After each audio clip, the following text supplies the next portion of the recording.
Hi everyone, সবার welcome to our second episode of you study talks. এবং আজকের এই এপিসোডে আমরা অলরেডি আমাদের আগের এপিসোডে যেরকম ইউরোপের বিভিন্ন ইউনিভার্সিটি এবং স্টাডি সংক্রান্ত যে ধরনের ইনফরমেশন গুলো আছে, আপডেট গুলো আছে, সেগুলো আপডেট দেওয়ার চেষ্টা করি। সো আজকের এপিসোডে আমরা আরো নতুন নতুন কিছু আপডেট আপনাদের জন্য নিয়ে আসছি, যেটা লাস্ট উইক থেকে এই উইক পর্যন্ত হয়েছে।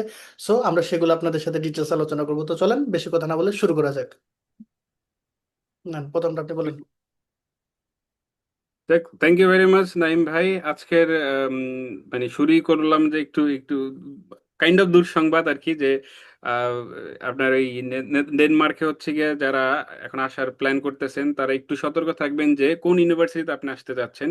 কারণ অনুমোদনহীন যেই প্রাইভেট ইউনিভার্সিটি গুলো আছে বা কোনো ইউনিভার্সিটি যেই সাবজেক্টগুলো অনুমোদন না, ওই সাবজেক্ট যদি আসেন তাহলে কিন্তু আপনি কাজের পারমিশন আর পাচ্ছেন না। তারা এটা নিয়ে অনেক রেস্ট্রিকশন আরোপ করতেছে। সো ডেনমার্কে যারা আসবেন প্লিজ দেখবেন কোন ইউনিভার্সিটি আসতেছেন। যদি কোনো কারণে আপনি এমন ইউনিভার্সিটি আসেন যেটা রিকগনাইজ না, সেই ইউনিভার্সিটিতে আপনি কিন্তু আসে পার্ট টাইম কাজ করতে পারবেন না। আচ্ছা, সো আপনাদের আরেকটা আপডেট, এটা মেবি অলরেডি অনেক আগে থেকে স্টার্ট হয়ে গেছে, তারপর আপনাদের একটু বলে দিই। সেটা হলো ইউকে রিলেটেড। ইউকেতে এখন full digital student visa. So আপনাদের জন্য, ইউকেতে যারা আসতেছেন তাদের জন্য আর কোনো বায়োমেট্রিক কার্ডের কোনো সিস্টেম থাকতেছে না। টোটালটা একদম আপনার ডিজিটাল ভিসা হয়ে যেতেছে। সো আপনার একদম ইউকিভিআই যে অ্যাপ্লিকেশনটা আছে, অ্যাপ আছে, সেটার ভিতরে আপনি আপনার সম্পূর্ণ ডিটেলস এখন থেকে ইউকিভিআই অ্যাপের ভিতরে দেখতে পারবেন। আরেকটা একটু ইন্টারেস্টিং, এটা যদিও আমি খুব ভালো করে ব্যাপারটা বুঝি না, যে পোল্যান্ডে ওরা বলতেছে যে একটা নতুন, সরি পোল্যান্ডে না, নেদারল্যান্ডে যে একটা নতুন ভিসা ক্যাটাগরি চালু করতেছে, হোস্টেল ভিসা, যেটা পরীক্ষামূলকভাবে চালু করতেছে, যে আবাসন সংকট কাটানোর জন্য স্টুডেন্টদেরকে, যে যারা স্টুডেন্ট হোস্টেলে থাকবে তাদেরকে একটা প্রিফারেন্স দেওয়া হবে এই স্টুডেন্ট এই হোস্টেল ভিসা পাওয়ার জন্য। যদিও এই পুরো ব্যাপারটা ক্লিয়ার না, বা চিন্তা করতেছে এটাকে নিয়ে একটু আর একটা শর্টকাট ভিডিও আমরা করতে পারি কিনা, বাট জাস্ট এইটুকুই জানেন যে আর একটা নতুন ভিসা ক্যাটাগরি আসতেছে, যেটা হোস্টেল ভিসা ক্যাটাগরি বলে। বাট এটা আমরা আরো ডিটেল আলোচনা করবো ইন ফার্দার ভিডিওতে। অ্যান্ড এবার চলে আসতেছে আমাদের নেক্সট যে ইন্টারেস্টিং আপডেট, সেটা হলো কোরেশিয়ান। এবং আমরা অলরেডি আমাদের অনেকগুলো ভিডিওতে আলোচনা করছি যে নেক্সট ইয়ার, যেহেতু আমরা অলরেডি আপনাদের বলছি যে 26-এ কোরেশিয়া আপনাদের ভালো পরিমাণ ভিসা দেবে, তার একটা অলরেডি আমরা একটা অফিসিয়াল নিউজও পেয়ে গেছি। সেটা হলো যে কোরেশিয়া নতুন স্টুডেন্ট ভিসা ফাস্ট ট্র্যাক চালু করতেছে। সো ফাস্ট ট্র্যাক জিনিসটা কি, তাহলে মানে আপনি এখন থেকে স্টাডি ভিসা যদি অ্যাপ্লাই করেন, তারা স্টুডেন্ট যারা আছে তাদেরকে ফাস্ট ট্র্যাকে মানে তাড়াতাড়ি ভিসা দেওয়ার জন্য তারা পদক্ষেপ নিতেছে। তার মানে আমরা এখন বাংলাদেশ থেকে যারা অ্যাপ্লাই করব বা ওয়ার্ল্ডের যে কোনো জায়গা থেকে আপনি অ্যাপ্লাই করেন, তাদের স্টুডেন্ট ভিসাগুলো খুব স্পিডে প্রসেস করার জন্য তারা সরকার থেকে পদক্ষেপ নিচ্ছে।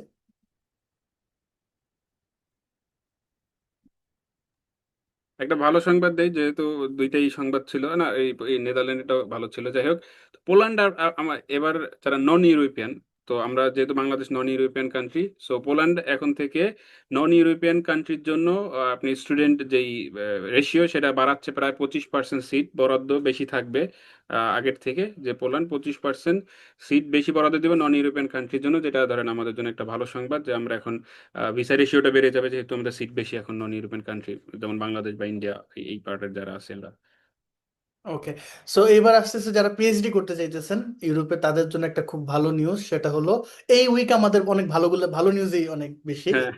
সুইডেনে যারা পিএইচডি করতে চাইতেছেন তাদের জন্য সুইডেন গভর্নমেন্ট একটা তাদের PhD Harijan mobility grant start করছে। এটা হলো যে এর আয়ত্তে পিএইচডি যারা করতে আসতেছে তাদের জন্য রিসার্চের একটা আলাদা সুযোগ বাড়তেছে, এবং তাদের টিউশন ফির ওয়াইজও কিছুটা কনসিডারেশন থাকবে। যারা ফান্ড নিয়ে পিএইচডি করবেন, তো তাদের জন্য একটা নতুন মোবিলিটি স্টার্ট হইতেছে। এটাতে আসলে আপনার সুবিধাটা কি হবে, যে আপনি ইউরোপের ভিতরে অন্যান্য কান্ট্রির মধ্যেও একসাথে থেকে পিএইচডিটা আপনি ট্র্যাক করতে পারবেন। এবং আপনার মানে একটা আলাদা, যেহেতু সেক্টর তারা চালু করছে, আই থিঙ্ক তাদের ভিসাটাও অনেক বেশি পরিমাণে দিবে আই থিঙ্ক।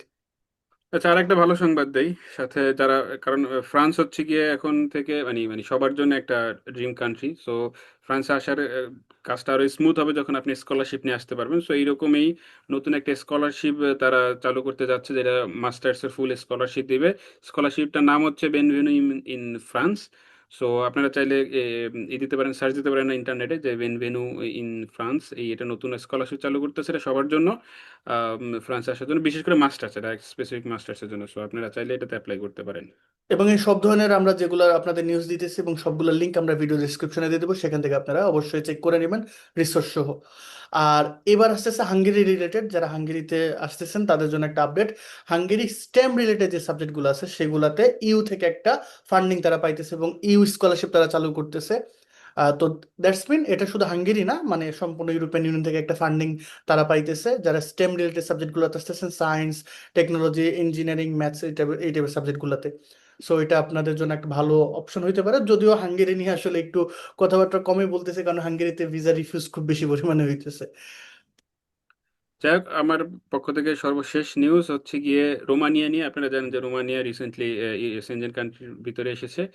তো সেক্ষেত্রে এরা ইউনিভার্সিটির বিভিন্ন ইউনিভার্সিটি তারা ইরাসমাস মানে ইরাসমাস মুন্ডার যে স্কলারশিপে এটা যে পার্টনারশিপে যাচ্ছে আর কি, ইউনিভার্সিটির সাথে ইরাসমাসের পার্টনারশিপ হচ্ছে।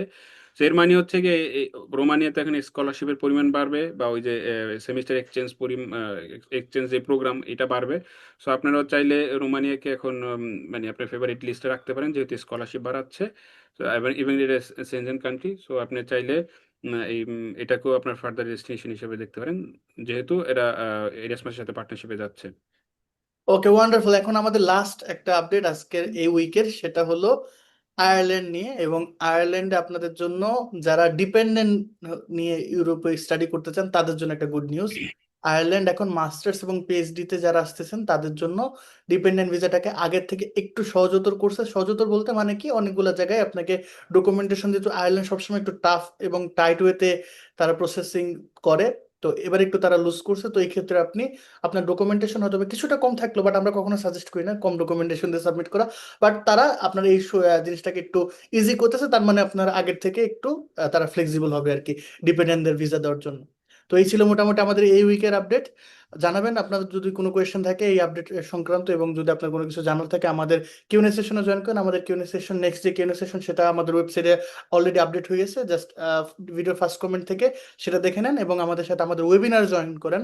আমাদের একটা ওয়েবিনার আমরা রান করতেছি, সেখানে চাইলে আপনি জয়েন করতে পারেন ফুল ফ্রিতে, এবং সেখানে আমরা আপনার সাথে আরো ডিটেলস আলোচনা করব।